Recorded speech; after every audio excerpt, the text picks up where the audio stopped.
Monarch Money recently released a new feature called Flex Budgeting. It's now available to everyone, and I'm giving you an overview of it to help you decide between flex and category budgeting inside Monarch Money. Hey there, I'm Brittany Flammer. I'm a certified financial coach and the creator of Financial Fitness. Budgeting inside of Monarch, you take your income and then you subtract all of your expenses. Traditionally, you just have a list of a lot of categories inside your expenses. Inside the settings in Monarch, you can see them. They have about 60 preset categories. You can drag them, drop them, edit them, very easily deactivate the ones you don't want, rename them, choose different emojis, edit to your heart's content. But inside Monarch, they come in groups, kind of like all of your housing expenses are all lumped together, all of your food expenses are together, your car expenses are all together. But this is how Monarch Money does it traditionally. You have that list of expenses and you can categorize them however you want. This is what they mean by category budgeting inside of Monarch. Monarch Money now has a new feature called Flex Budgeting. The way Flex Budgeting works is you have all of those same budget categories, but they all go into 3 different buckets. The fixed bucket, the flex bucket, and the non-monthly bucket. Now that fixed bucket is for your boring, every month you pay expenses, utilities, and things like subscriptions, things you pay every single month. They don't vary a ton in their price. The flex bucket is for those costs you have most every month, but they vary drastically month to month, like eating out or groceries or clothing, things like that fluctuate a lot. And then the non-monthly is for all of your irregular expenses, things that you might use a sinking fund for. And inside of Monarch, you will categorize, all of your categories will go into one of these 3 buckets. All of the videos I have shown for Monarch Money up until now have been using the category budget because that was the only option. If you want to use the category budgeting, I recommend the video. I'll have the link right up there. The first steps you need to get started with Monarch Money.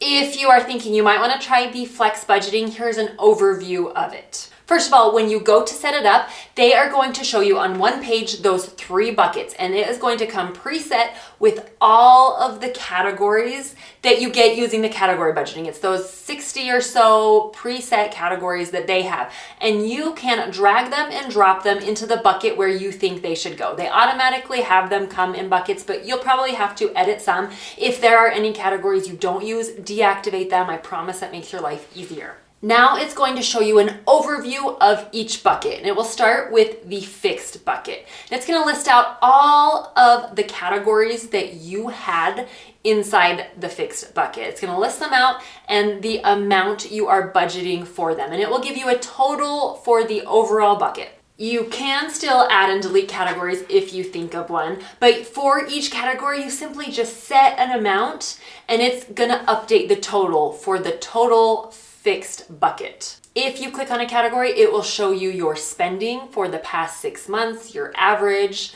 If you're brand new inside of Monarch, the data is not completely accurate because it doesn't have 6 months worth of data. If you've been using it for a while, it should be fairly accurate. Then you will move on to the non-monthly bucket. For each category in there, it is going to ask you how often you need the money. And it gives you, it's not an annually, it's every so many months that you need the money. So for example, I need the money for taxes once a year. So I'm gonna do every 12 months, let's say I need $5,000. It's automatically going to calculate the amount per month.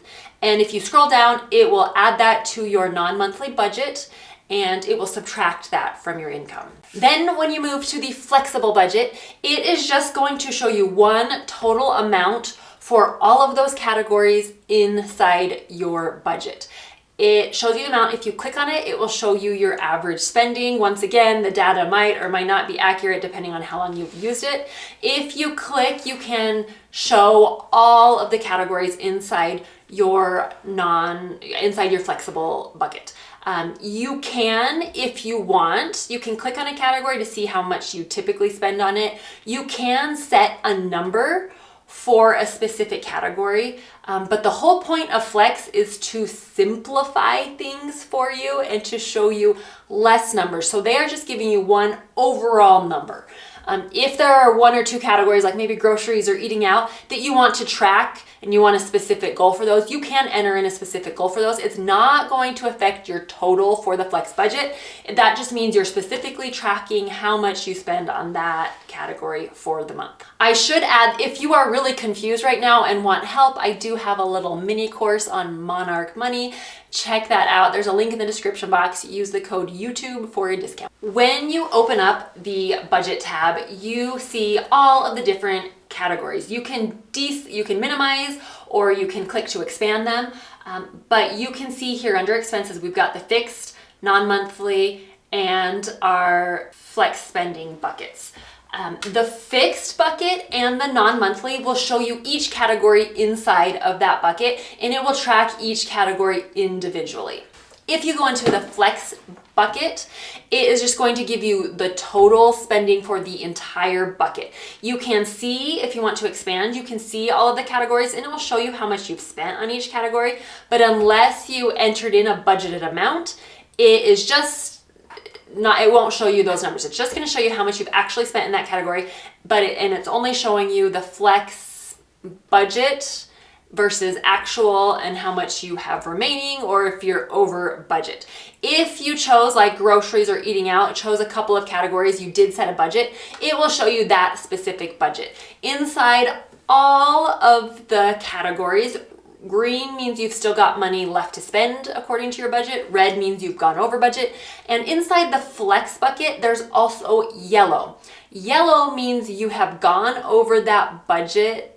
You've overspent in budget, but you still have enough money to cover that from your other categories. So the point of the Flex budgeting is not to worry. Those categories that vary a lot, it's not to worry about them every single month, each category. It's just to look at the overall number. Maybe I have $1,000 to spend on Flex. It doesn't matter if it's groceries or eating out or hair or clothing. It doesn't matter where you spend it, where it comes. You're not paying as close of attention to each category. You're just looking at the overall category. If you make a change in one of the categories, so let's say I make a change to my grocery budget and increase it, it will not increase the total amount for my budget. It does not automatically do that. The budget for each category is just for me personally. It's not going to affect the overall total. Over on the right hand side, if you go to left to budget, the summary is going to show you your income, your expenses, how you've done versus what you budgeted. If you click on expenses, it will show you the 3 different buckets and how you're doing in each of those 3 buckets. If you are feeling overwhelmed with Monarch Money, you can check out my little mini course I mentioned. I will have it somewhere on the screen. And if you're not sure Monarch's for you, you're confused by it, want a different app, check out my video with the 15 best budgeting apps for 2025, playing right up there. Thanks so much for watching. I'll see you in the next video.